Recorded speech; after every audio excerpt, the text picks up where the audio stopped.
அன்று காலையில் ஒரு சிறுவனும் அவங்க அம்மாவும் கிளம்பி ஒரு மருத்துவமனைக்கு போகிறாங்க.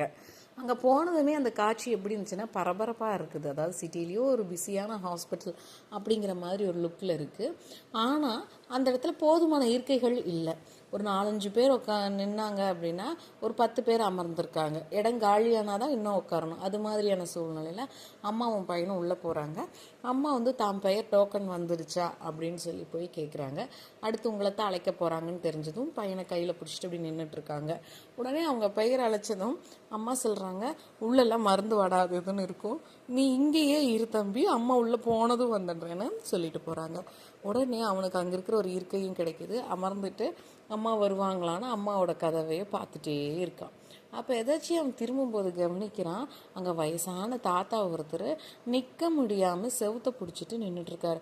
அச்சோ தாத்தானால நிற்க முடியலையேன்னு சொல்லிட்டு உடனே எந்திரிச்சு அவனை சுற்றி இருக்கிற இடத்துலலாம் பார்க்குறான் ஏதாவது சேர் இருக்கான்னு.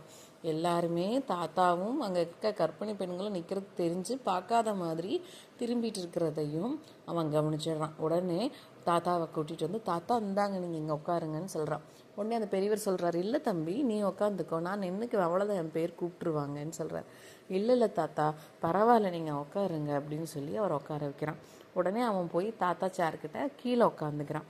இதை பார்த்து அங்கே இருந்தவங்கெல்லாம் அந்த தம்பிகிட்ட ஒருத்தர் சொல்கிறார், தம்பி எனக்கும் இவங்கெல்லாம் நிற்கிறாங்கன்னு தெரியும், ஆனால் என்னால் கால் வலி பொறுக்க முடியல, வேற யாராவது இடம் கொடுக்கட்டுமே, நம்ம ஏன் கொடுக்கணும் அப்படின்னு நான் யோசிச்சுட்டு கண்டும் காணாமல் இருந்துட்டேன். ஆனால் நீ இந்த சின்ன வயசில் எவ்வளோ அழகாக இடம் கொடுத்துட்டு நீ கீழே உட்காந்துக்கிட்ட, எனக்கு ஏன் இப்படி நம்ம கீழே உட்காரலாங்கிறது எனக்கு தோணவே இல்லை அப்படின்னு சொல்கிறார். அவங்களாம் பாராட்டுறதை பார்த்துட்டு அந்த குட்டி பையனோட அம்மா வெளியில் வரும்போது பார்த்துட்டு ரொம்ப பெருமையாக உணர்றாங்க. இதுலேருந்து நம்ம என்ன தெரிஞ்சுக்கிறோன்னா, உதவி செய்கிறது பெரியவங்க தான் செய்யணும், சின்னவங்க தான் செய்யணுங்கிறது கிடையாது. செய்யணும்னு தோன்ற அந்த எண்ணம் தான் முக்கியம்.